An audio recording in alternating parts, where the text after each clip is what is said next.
आज की कहानी है रीछ की खाल वाला। एक समय की बात है, एक गांव का नौजवान राजा की फौज में भर्ती हुआ।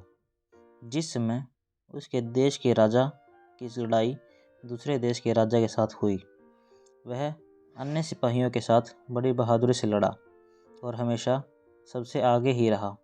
जब तक लड़ाई चलती रही, उसकी ज़िंदगी ठीक तरह चलती रही। पर जब दूसरे देश के राजा ने शांति का ऐलान किया तो अचानक ही लड़ाई बंद हो गई। अब राजा को इतनी सारी फौज की ज़रूरत नहीं थी, अतः उसने बहुत से सिपाहियों को फौज से निकालने की आज्ञा दे दी। राजा के सेनापति को मजबूरन बहुत से नौजवानों को सेना से निकालना पड़ा। निकाले गए सिपाहियों में वह नौजवान भी शामिल था। नौकरी से निकलने के बाद उसे वापस अपने भाइयों के पास जाना पड़ा, क्योंकि उसके माँ बाप की मृत्यु हो चुकी थी। जब उसने कुछ समय तक उनके पास रहने की इच्छा व्यक्त की तो उसके दोनों भाई उसे लंबे समय तक अपने पास रखने के लिए तैयार नहीं हुए। वे बोले, हमारा तो अपना ही खर्चा बड़ी मुश्किल से चलता है, हम तुम्हें कैसे पाल सकते हैं। अब गांव छोड़कर जाने के अलावा और कोई रास्ता उस नौजवान के सामने नहीं था। आखिर दुखी मन से उसे अपना गांव छोड़ना पड़ा। साथ ले जाने के लिए उसके पास अपने हथियार थे, जो उसे फौज में भर्ती होने पर मिले थे और फिर फौज से निकलने पर उसे ही दे दिए गए थे। अपनी बंदूक कंधे पर रख वह गांव से चल पड़ा। चलते चलते ऐसी जगह पहुंचा जहां पर घने पेड़ों के अलावा और कुछ नहीं था। वह बहुत थक गया था, अतः वहीं पर एक घने पेड़ के नीचे आराम करने के लिए बैठ गया और अपने भाग्य के बारे में सोचने लगा कि ना तो मेरे पास पैसा है और ना ही मुझे कोई हुनर ही आता है। अब मैं कौन सा काम खोजूं? अब तो मुझे भूखा ही मरना पड़ेगा। इसी समय हवा का एक तेज झोंका आया। जब उसने चारों ओर नज़र दौड़ाई तो अपने सामने एक अजनबी को खड़ा पाया, जिसने हरे रंग का बड़ा ही सुंदर गाउन पहन रखा था और शक्ल से बड़ा अमीर दिखाई दे रहा था, पर उसका एक पैर घोड़े की तरह था। वह आदमी बोला, मुझे मालूम है कि तुम इस समय क्यों परेशान हो। तुम्हें मैं ढेर सारी दौलत दूंगा, पर उससे पहले मैं तुम्हारी परीक्षा लूँगा। कहीं तुम मेरी सारी दौलत बर्बाद तो नहीं कर दोगे? तुम किसी से डरोगे तो नहीं? नौजवान सिपाही बड़े गर्व से बोला, एक सिपाही और डर, ये दोनों बातें साथ साथ नहीं चलती। तुम मेरी परीक्षा लेकर देख सकते हो। अजनबी बोला, ठीक है, अब तुम अपने पीछे मुड़कर देखो।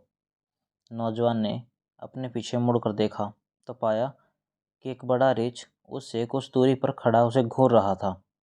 जैसे ही वह नौजवान पलटा, जैसे ही वह रीछ उस पर झपटा, नौजवान सिपाही ने झट से अपनी बंदूक तानी और उस पर गोली दाग दी। देखते ही देखते रीछ उसी समय वहीं ढेर हो गया। यह देखकर वह आदमी बोला, अब मुझे यकीन हो गया कि तुम सचमुच एक बहादुर नौजवान हो, पर मेरी भी एक शर्त है जो तुम्हें पूरी करनी होगी। अगर मेरी आत्मा इसकी अनुमति देगी तो मैं तुम्हारी शर्त जरूर मानूंगा। नौजवान बोला। हरे गाउन वाला अजनबी बोला, यह तुम खुद ही देख लेना। मेरी शर्त यह है कि आने वाले 7 वर्षों में तुम ना नहाओगे, ना ही दाढ़ी और सिर के बाल कटवाओगे, ना ही हाथ तथा पैर के नाखून काटोगे और ना ही ईश्वर की पूजा करोगे। मैं तुम्हें स्कर्ट और बड़ा सा कोट दूंगा, जिसे तुम इन 7 सालों तक पहन कर रखोगे।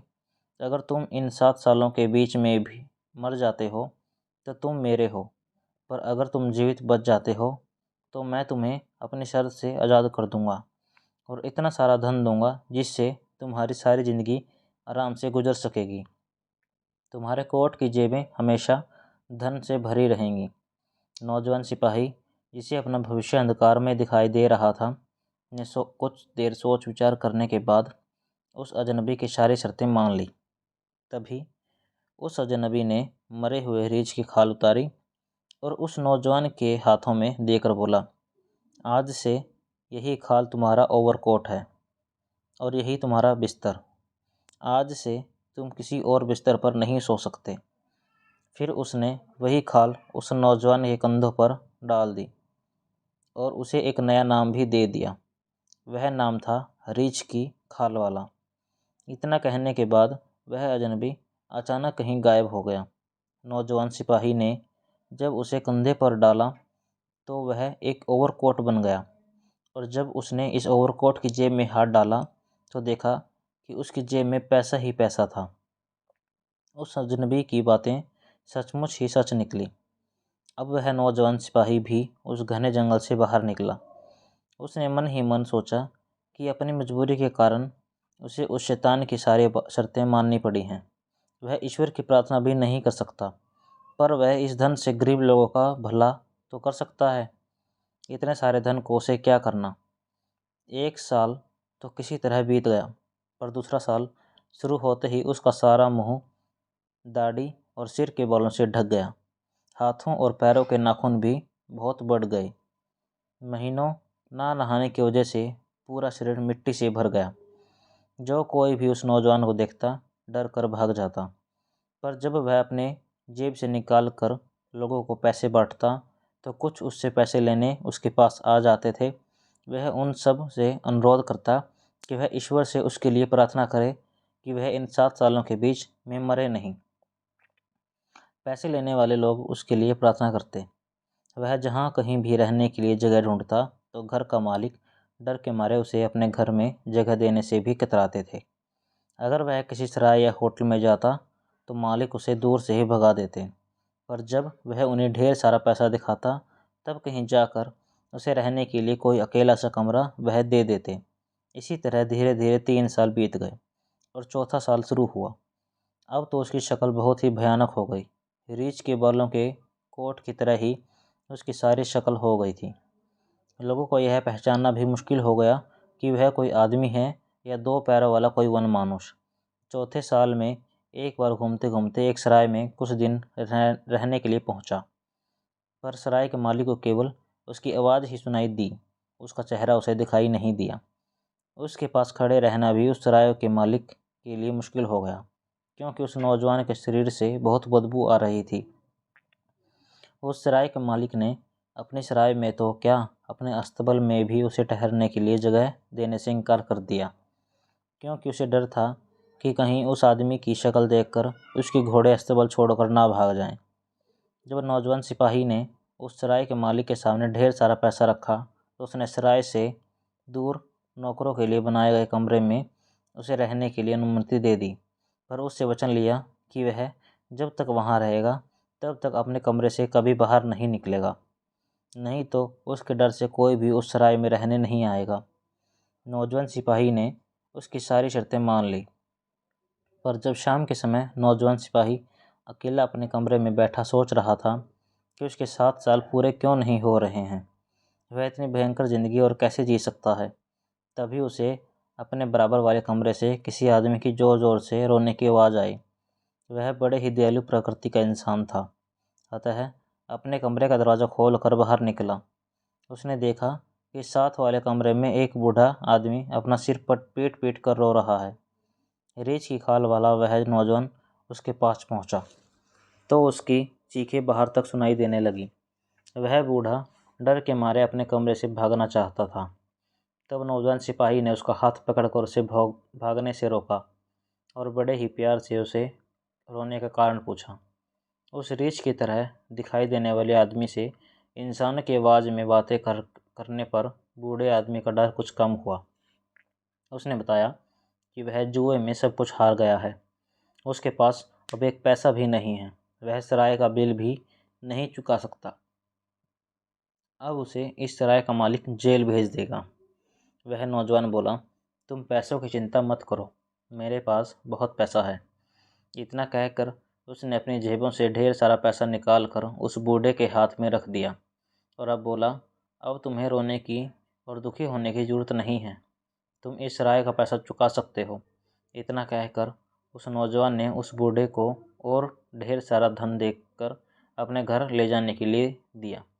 बूढ़ा उस रीछ की खाल वाले को बहुत शुक्रगुजार हुआ और बोला, तुम्हारे इस उपकार के बदले मैं अपनी किसी भी एक बेटे से तुम्हारा विवाह कर दूंगा। तुम मेरे साथ मेरे घर चलकर अपनी इच्छा की लड़की चुन सकते हो। पहले तो वह नौजवान उस बूढ़े की बात पर राज़ी नहीं हुआ, क्योंकि उसे मालूम था कि कोई भी लड़की उससे शादी करने के लिए तैयार नहीं होगी, पर बूढ़े के आग्रह पर उसके घर जाने के लिए तैयार हो गया। जब वह उसके घर पहुंचा तो बूढ़े ने अपना फैसला अपनी बेटियों को सुनाया और उनमें से एक से उस रीछ की खाल वाले से शादी करने को कहा। जब दोनों बड़ी लड़कियों ने उस रीछ की खाल वाले को देखा तो डर से चीखती हुई बाहर भाग गई और अपने पिता की बात को मानने से साफ इनकार कर दिया। फिर इस बूढ़े ने अपनी छोटी बेटी को बुलाया। वह उस रीछ के खाल वाले से शादी करने के लिए तैयार हो गई।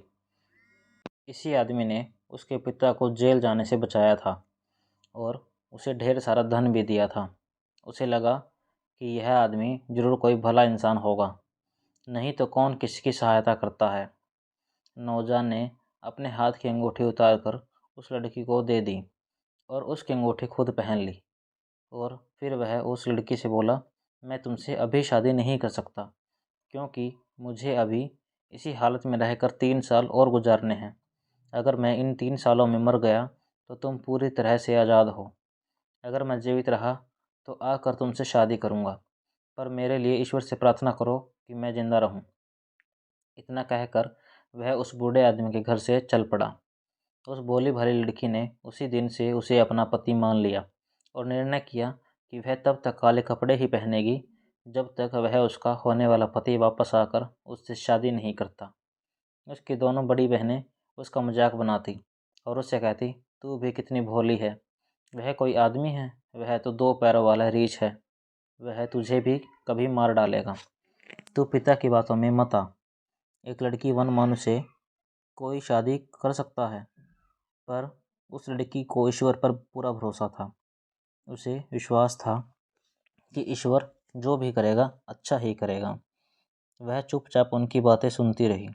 वह सदैव ईश्वर से अपने होने वाले पति के लिए लंबी आयु के लिए प्रार्थना करती रहती। इधर वह रीछ के खाल वाला नौजवान 3 सालों तक इधर से उधर भटकता रहा और गरीबों को दान हाथों से धन बांटता रहा। धीरे धीरे वह भयानक समय भी खत्म होने को आया। 7वें साल के आखिरी दिन वह नौजवान फिर से उसी घने पेड़ों वाले जंगल में आ पहुंचा और वहीं पर एक पेड़ के नीचे बैठकर हरे रंग के गाउन वाले अजनबी की प्रतीक्षा करने लगा।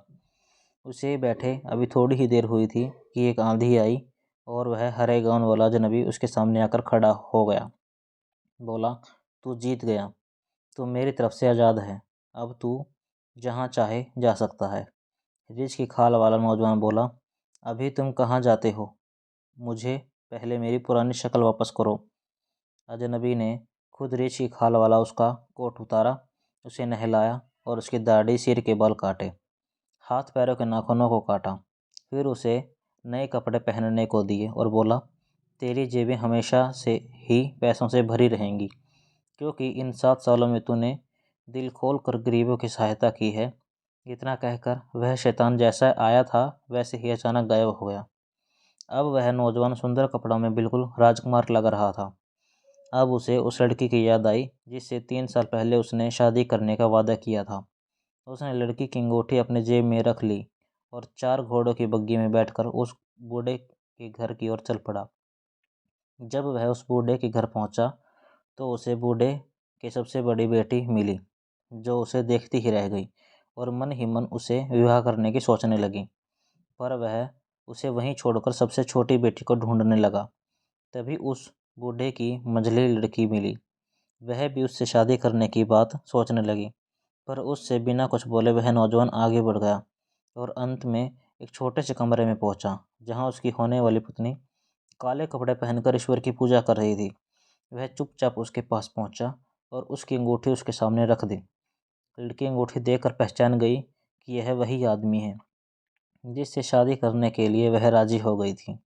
लड़की ने भी अपनी उंगली से अंगूठी निकाल कर उसके हाथ पर रख दी थी। वह लड़की उस नौजवान का इतना सुंदर रूप और अमीरी देखकर हैरान रह गई। जब लड़की ने नौजवान से इसके बारे में पूछा तो उसने पूरी कहानी सुना दी। लड़की ने दया के लिए हृदय से ईश्वर को धन्यवाद दिया। इधर वह नौजवान जब अपनी होने वाली पत्नी का हाथ पकड़कर कमरे से बाहर आ रहा था तो दोनों बड़ी बहनें तैयार होकर उससे मिलने आ रही थी। पर जब उन्हें पता चला कि वह रीछ की खाल वाला व्यक्ति है तो उन्हें अपने ऊपर बहुत गुस्सा आया। गुस्से और नफरत से भरी बड़ी बहन ने घर के पास वाले कुएं में कूदकर और बीच वाली बहन ने पेड़ पर लटक कर आत्महत्या कर ली। शादी के अगले दिन जब उनके दरवाजे पर दस्तक हुई तो नौजवान ने दरवाज़ा खोलने पर देखा कि वही शैतान उसके सामने खड़ा है। उसे देखकर हरे गाँव वाले शैतान बोला, देख, तेरी एक जान के बदले मैंने दो दो जानें ले ली। ये दोनों लड़कियां ईर्ष्या और नफरत की आग में खुद ही जल गई और तू अपने साहस, दया, धैर्य की वजह से इस आग से बच गया। इतना कहकर वह शैतान फिर से गायब हो गया। Thanks for watching.